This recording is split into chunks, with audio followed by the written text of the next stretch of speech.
Voilà pour l'aspect quantitatif. Mais en fait, ce n'est pas le plus important.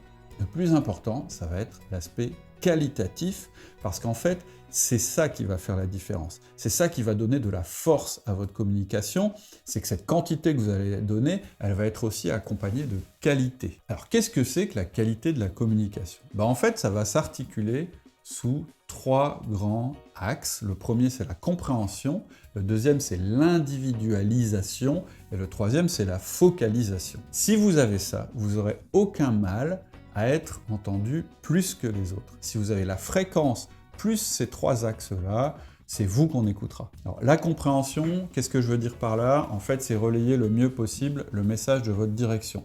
Et ça passe par plusieurs étapes.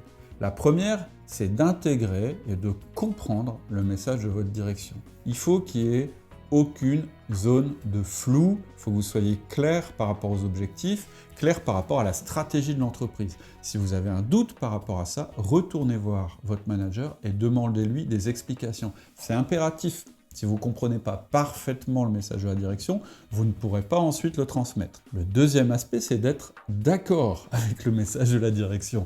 Alors je sais, parfois, on a du mal à être d'accord, on n'est pas d'accord avec les décisions qui sont prises, mais ça ne doit jamais apparaître aux yeux de vos collaborateurs. Parce que si vous dites à vos collaborateurs « Écoute, la direction dit de faire ça, moi je pense que c'est pas bien, mais on va le faire quand même », vous êtes mort. Vous perdez toute crédibilité et vous brouillez le message. Donc, oui, il va falloir être convaincu et pas faire semblant d'être convaincu. C'est-à-dire que tant que vous n'êtes pas convaincu, vous ne pouvez pas transmettre le message. Donc, il va falloir faire un travail sur vous pour intégrer le message. Après avoir fait l'effort de compréhension, c'est l'effort d'intégration. Et ensuite, ce que vous allez faire, c'est 2 choses. En fait, vous allez vous poser 2 questions. Vous allez vous mettre à leur place et vous dire comment cela impacte mon collaborateur, première question, et comment rendre ça positif pour qu'il puisse rester motivé. Et là, on passe au principe d'après, qui est l'individualisation.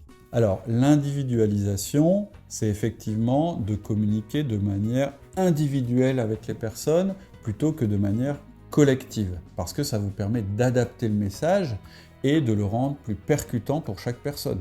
Donc évidemment, la première chose, c'est de connaître vos collaborateurs. Les bons managers, ils ne se contentent pas de dire « j'ai une bonne équipe ». En général, ils vont plus loin. Ils vous disent « Ah, dans mon équipe, j'ai des gens super. Par exemple, il y a Jean, il est hyper précis, il est très très fort sur le reporting. Il y a Carole, elle met une ambiance d'enfer. Et puis je sais que quand il y a un problème avec un client, c'est elle qu'il faut que je mette au front parce qu'elle est très très forte dans la résolution de problèmes, et ainsi de suite. » Donc vous devez connaître personnellement chaque personne. L'outil, c'est quoi pour connaître individuellement chaque personne? C'est le 1 à 1. C'est l'outil qui va permettre de développer la relation et de bien se connaître, et donc de développer la confiance. Ensuite, vous savez que chaque personne a un mode de communication différent, un mode de communication qui lui parle. Il y a des gens, par exemple, ils ont besoin de beaucoup de détails. Il y en a d'autres, ils ont plutôt besoin de connaître où on va, de connaître les objectifs, etc. Et ça va être plus le rôle d'un outil d'analyse de personnalité, celui qu'on utilise chez l'outil du manager, c'est le DISC. On classifie, entre guillemets, les personnes en 4 profils principaux, et ça nous permet d'adapter mieux notre message à chaque personne. Chacun comprend les choses différemment. Donc ça, c'était le principe d'individualisation. Et maintenant, il y a le principe de focalisation qui va permettre d'augmenter la qualité de la communication. Alors, qu'est-ce que c'est que le principe de focalisation? En fait, c'est 2 choses. C'est d'être vraiment présent avec la personne quand vous lui parlez, c'est-à-dire pas d'interruption, et d'être très cohérent dans ce que vous dites. C'est-à-dire que vous ne changiez pas en permanence de message et que votre message soit en cohérence avec vos actions. Donc ça rejoint dans un premier temps ce que je vous disais par rapport à l'intégration du message de votre direction. Il faut qu'il soit vôtre, sinon vous n'allez pas être cohérent et vous n'allez pas être crédible. Donc ça, c'est le principe de cohérence. Le deuxième principe, c'est celui de ne pas être interrompu. Aucune interruption pendant un entretien, c'est devenu hyper rare dans notre société. Je ne sais pas si vous avez remarqué, mais on est en permanence interrompu par des alarmes, par des messages. Depuis que je vous parle, j'entends que j'ai reçu 3 SMS, j'ai oublié de débrancher mon alarme. J'aurais pas dû, c'est de ma faute. Mais voilà, on est en permanence sollicité, on reçoit des messages, on est interpellé et on a énormément d'interruptions. Ce qui va faire votre force dans cette société de l'interruption, c'est justement de créer des moments sans interruption, des moments de vraie focalisation. Et évidemment, je vous parle à nouveau du 1 à 1, c'est ce moment que vous avez avec votre manager, uniquement avec lui, pendant une demi-heure, vous êtes concentré sur lui, vous avez coupé justement toutes les alertes et toutes les interruptions de l'extérieur. Et ça va vous donner une qualité que très peu de personnes auront avec lui et ça va énormément augmenter votre impact. Le deuxième outil qui va vous permettre d'améliorer votre focalisation, c'est le feedback. Le feedback, c'est un outil qui nous permet de parler régulièrement, donc vous avez la fréquence, et de manière très précise et condensée sur la performance de votre collaborateur. C'est un outil de communication sur la performance.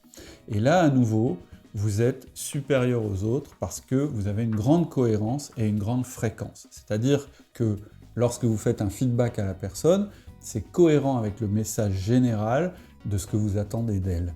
Et en plus, c'est fréquent, c'est-à-dire qu'un feedback, ça se fait, c'est un outil qui est basé sur la fréquence, qui a un impact minimum au moment où vous le faites, mais la clé du succès lorsque vous utilisez le feedback, c'est la fréquence. Voilà, donc pour récapituler, si vous voulez communiquer mieux que les autres en entreprise, vous devez vous appuyer sur deux axes, la quantité et la qualité. Pour ce qui est de la quantité, ce que vous allez devoir faire, c'est jouer sur la fréquence, puisqu'en fait, vous n'occuperez jamais la bande passante. Je vous ai expliqué comment faire. Et sur la qualité, vous allez vous appuyer sur trois principes, l'individualisation, la focalisation et la cohérence. Si vous voulez en savoir plus, c'est-à-dire si vous voulez vraiment connaître en détail les outils, parce que c'est important, je vous donne rendez-vous sur notre site www.outildumanager.com. C'est gratuit, vous aurez accès à 300 épisodes de podcast et à mon bouquin gratuit qui s'appelle Le Manager Essentiel, que vous pouvez lire en 30 minutes et qui détaille justement chacun de ces outils. Donc je vous donne rendez-vous sur Outils du Manager. À bientôt, au revoir.